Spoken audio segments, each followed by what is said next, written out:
Okay. I would like to inform my audience about a really famous person named Ruth Handler. She was born on November 4th, 1916 in Denver, Colorado. She got the last name Handler by marrying her high school boyfriend, Elliot Handler, who was very artistic. After getting married, they moved to Los Angeles in 1938. Elliot decided to make their furniture out of two new plastics, lucite and plexiglass. Ruth ambitiously encouraged that he turn furniture making into a business, which they did. She acted as his sales force and closed a big deal with Douglas Aircraft, among others. During World War II, the Handlers had started a new company named Mattel, which was their last name Handler, with their last name of their business partner, Harold Madison. On some of their weekends, home from wartime duties at Camp Robert in California, Elliot made their furniture for Ruth to sell.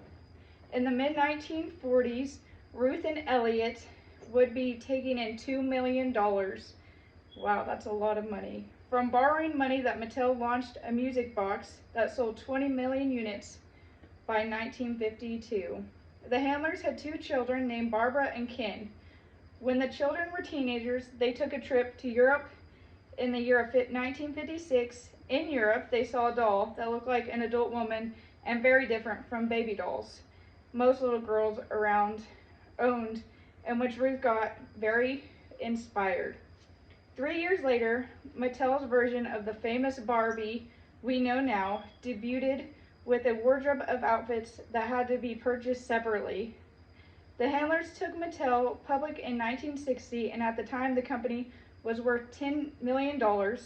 And I did some research, and in 2003, that $10 million would have been worth $60.3 million. In the early 1970s, Handler had been diagnosed with breast cancer, and then she had a mastectomy. After that, she had resigned as president of Mattel in 1973.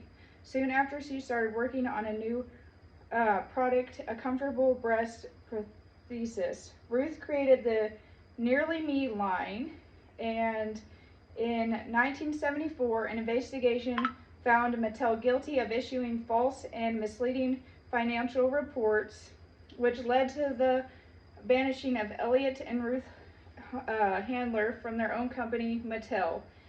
In 1980, Ruth Handler sold her stock and finally let loose of the company she had co-founded.